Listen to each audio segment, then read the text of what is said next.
మహా సంతోషకరమైన సువర్తమానము నిజమైన సంతోషానికి చిరునామా.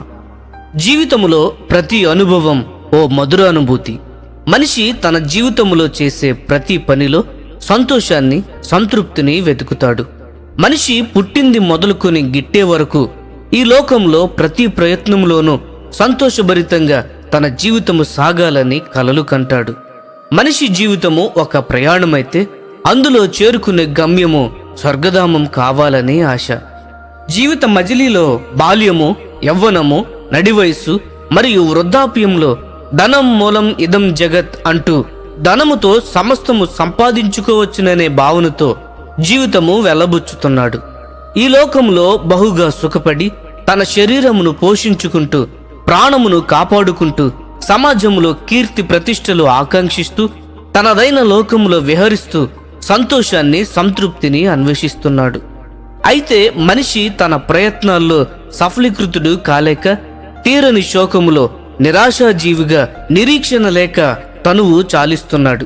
అయితే మనిషి జీవితంలో నిజమైన సంతోషము ఎలా పొందగలడు? ఎన్నటికీ మారని నిలిచి ఉండే సంతోషము, సంతృప్తి ఎలా పొందగలడు? నిజ జీవితంలో మనిషి తను కోరుకునేది దొరికినప్పుడు, ఆశించినది కలిగినప్పుడు ఆనందము పొందుతాడు. Happiness depends on happenings. ఈ ఆనందము సాధించిన విజయాల మీద, పొందుకున్న అనుభవాలు మరియు అనుభూతులపై ఆధారపడి ఉంటుంది.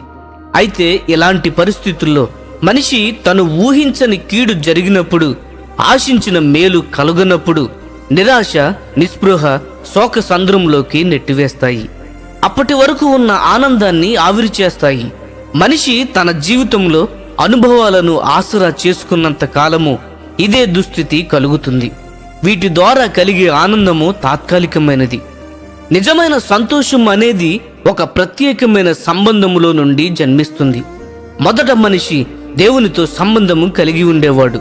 కానీ చేయరాని పనులు చేయడం వలన ఫలితంగా మనిషి దేవునితో సంబంధము కోల్పోయాడు. కాబట్టి మనిషి తన హృదయంలో దేవుడు ఉంచిన నిజమైన సంతోషాన్ని, సంతృప్తిని కోల్పోయాడు. మనిషి దేవునితో సంబంధము లేనటువంటి స్థితిలో నుంచి దేవునికి వ్యతిరేకముగా ఆయన మాటను మీరి ఆయన చేయమన్నది చేయకుండా మరియు చేయవద్దన్నది చేయడాన్ని బైబిల్లో పాపము అని చెబుతుంది. ఈ పాపము యొక్క పర్యవసానము వలన మనిషి గతములో చేసిన తప్పిదాలను బట్టి అపరాధ భావనతో కృంగిపోతున్నాడు. ప్రస్తుతము తన జీవితంలో సమస్యల సుడిగుండంలో ఇబ్బంది పడుతున్నాడు.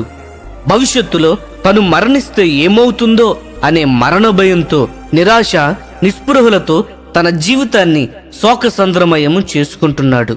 అందుకనే దేవుడు స్వయాన మానవాళి అందరి పాపము నుండి విడిపించి వారితో తిరిగి సంబంధము ఏర్పరచుకోవాలని అనంతుడైన దేవుడు పరిమితులు కలిగిన విశ్వంలోకి అడుగుపెట్టాడు. ఇది ఎంతో గొప్ప మహా అద్భుతము.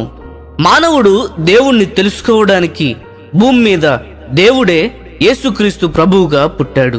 కన్యమరియ గర్భాన జన్మ, కర్మ, పాపము లేని నరావతారిగా అవతరించాడు. యేసు ప్రభు తన జీవితము, బోధల ద్వారా మానవుని పట్ల దేవునికున్న ప్రేమను వివరించాడు. యేసు పాపరహితునిగా జన్మించి పవిత్రునిగా జీవించి మనిషిని పాప స్థితి నుంచి, పాపానికి వచ్చే శిక్ష నుంచి విడిపించడానికి తన ప్రాణాన్ని త్యాగంగా, పణంగా పెట్టాడు. ఆయన మానవుల పాపాల కోసము చనిపోయి 3వ దినాన మరణాన్ని గెలిచి తిరిగి లేచాడు. కాబట్టి యేసుక్రీస్తు ఒక్కడే మనిషి పాపపు సమస్యను పరిష్కరించి దేవునితో కోల్పోయిన సంబంధాన్ని తిరిగి నెలకొల్పుట ద్వారా ఎప్పటికీ ఉండే నిజమైన సంతోషాన్ని, సంతృప్తిని నీ హృదయంలో కుమ్మరిస్తాడు. ప్రపంచంలోని ప్రజలందరికీ యేసు ప్రభువు అనుగ్రహించే సంతోషం గురించి ఇలా చెప్పబడింది: భయపడుకుడి, ఇదిగో ప్రజలందరికీ కలుగబోవు మహా సంతోషకరమైన శుభవార్త నేను మీకు తెలియజేయుచున్నాను. లూకాసు వార్త 2వ అధ్యాయము 10వ వచనము.